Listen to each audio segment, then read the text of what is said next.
Hey guys, welcome to Simple Cooking with Chris, or Chris's Clean Cooking Methods. Honestly, the name doesn't really matter. We're all here for the food, right? Some of you have probably seen pictures on my Facebook and have asked me countless times for recipes. Well, here I am. I'll be showing you everything that I put up on my Facebook. I'll be showing you those recipes and more. My cooking style is summed up in 2 words: simple and easy. And a third word, well, not a word, a third sentence to add in there would be as little dishes as possible. Because this is something I really hate doing. I'd rather eat my food than wash the dishes. But if you're someone out there in the Montreal area who enjoys doing dishes, let me know. We can work something out. I cook the food, you do the dishes, everybody's happy, win-win situation. Now off the bat, I'm not in a fancy cooking studio. As you can see, I'm here leaning on my freezer just because the window has too much light, you won't be able to see me. And I'm working with what I got. There's no fancy $300-400 cooking equipment. I'm not big on following the rules of cooking styles. Just get the food done, clean, easy, healthy. 1 bowl of meals that you could put in 1 Tupperware and just go with your day instead of carrying 5-6 Tupperwares in a container. So today I'll be showing you guys how to prepare the shrimp salsa. Alright. Okay, so the ingredients you'll be needing for the shrimp salsa is, of course, shrimp. I prefer to get the cooked tail off. One thing I hate about eating shrimp is spending time to take the tail off and you're looking at the tail and there's meat in there. And if you're out in public, we all know we want the meat in the middle, but nobody wants to be that person who's digging their fork for a little piece of meat. So I prefer tail off, cooked, Kirkland brand, Costco. Next ingredient, chili flakes. Chili flakes. I put chili flakes in just about everything. I like my food spicy. My parents are from the Caribbean, so all my life I've been eating spicy food. If you can't handle the spice, don't put too much, put a little bit. Black pepper, I've yet to find a recipe where you're not using black pepper. So get yourself some grounded black pepper. If you could get the raw one, the full black ones, and anyways, grounded black pepper. Chili powder, very important. Add that spice, add that flavor. Same thing again, if you can't handle the heat, put a little bit less than what I'm putting in. And granted, I like eating my foods that my nose get runny. Cayenne pepper, honestly, I just add this because I like to see my food red. So put it in if you want, don't put it in. Not really the most important ingredient of the recipe. You'll need 1 red onion. They call them red onions, but to me they look purple, but red onion. Cut it in whatever way you want. Yeah, we'll get to that when we get to the cutting parts of the food.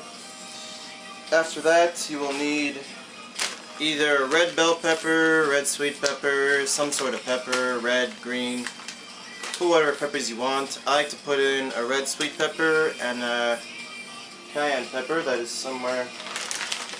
It's in the fridge. Honey.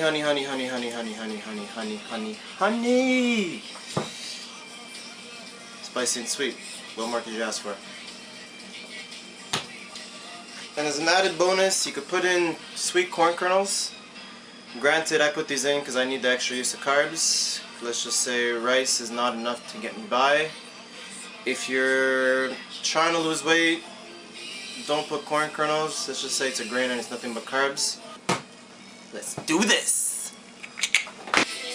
Alright guys, so once you have your onions and your sweet peppers, whatever peppers you added up, cut up, as you notice, it's not really a fancy cutting style. I pretty much cut the tips off, cut it in half, cut 2 lines lengthwise and just went horizontal tic-tac-toe style with it, which gave me this. Peppers, cut it, gut it, roll it, slice it. Wow, that could have went somewhere else.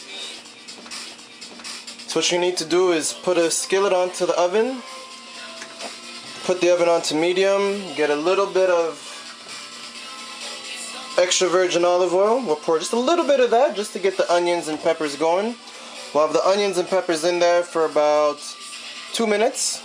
Once that's done, we'll take everything out, put that into a bowl, and then we'll start cooking the shrimp, which we'll add into later.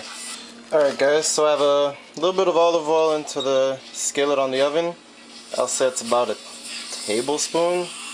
I just did 2 little quick pours. So now I'm going to do is I'm going to put the onion into the pan. It's really hard doing this with one hand. There we go. Now as for the peppers, cut them, gut them, roll them up, slice them, pour them. So I'll store that in there for about a minute, minute and a half. Alright, so I've poured the onions, peppers, and I forgot to add in, put a little bit of minced garlic inside as well. So now with the pan still on medium, I'm going to pour in the shrimp. Pour it all in there. Granted, I had half a bag, so it's not the full bag I'm pouring in. Now, off the bat, this looks like a lot of shrimp. First time I did this, I was crazy. I'm like, ooh, I have a whole bunch of shrimp. But do not be fooled. Once these things get heated up, they will shrink down to about 2/3 to half its size. Which is why I'm putting in so much. And granted, I eat a whole lot of food. Okay, just as another little side note, when you're doing the shrimp, there will be some leftover water inside the skillet. Once all the shrimps have shrunk down to size, just get it over to the sink, put a plate, pour the leftover water out, and bring it back to the stove. Alright, so once you've drained out your water, we'll take the black pepper, pour about 2 to 3 shakes of black pepper. Next step, chili powder. Now, as I've told you guys, I'm not big on using actual measurements. I put in a good amount. I like to cover, give 2 layers of shakes over the shrimp. Once that's done, I'm going to add in chili flakes. Spicy, spicy, spicy. Now I exaggerate a bit with the spiciness, but you don't have to go as exaggerated as I. You don't have to put as much as I put. I'll take a bit of basil out. Sprinkle about a good pinch all over the shrimp. Step, I'm going to throw in a little bit of cayenne pepper. As I said before, I add this in just because I like the color red in my food. Perfect. Now the best part, honey. Put as much as you wish. I like my honey. I like a whole lot of honey. I go a little bit overboard with my honey, but then again, who doesn't like honey? Okay, so now we're going to get the onions and peppers we previously cut up and cooked slightly. Once again, add in a bit of minced ginger that I forgot to mention before. I'm going to throw that into there. While doing all this, you could lower the heat to about, say, 2 or 3. Since everything we're putting in is already cooked, there's no need to heat it excessively. Alright, so this is the sauce we're going to add in. This you could get at Costco. As for measurements, I say I put about a cup of this, or even a third, 3/4 of a cup. Just dump it in there. I don't like to let anything go to waste. Get everything out, every last bit. Good. I'm going to add a little bit more. Keep in mind, salsa does count as vegetable servings. Salsa is pretty much just vegetables cut up in pieces and chunks.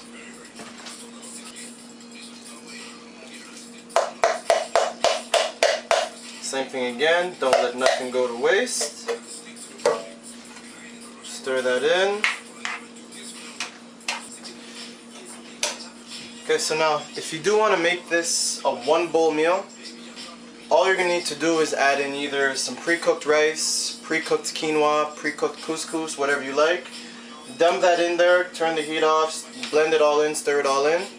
This way, instead of carrying 2 Tupperwares to work, school, wherever it is you got to go, you have 1 Tupperware and less dishes to do. Alright guys, so I'm going to show you guys the final outcome of the shrimp salsa. Prepare to feast your eyes on some, I was about to say eternal goodness, but let's just say the food's not eternal, since once it's done, it's completely disappeared. But feast your eyes on some good, clean, healthy food. Now look at that. I know. You guys wish you could eat this right now. So as I've said, the cooking is simple, easy, quick, clean, minimal amount of dishes possible.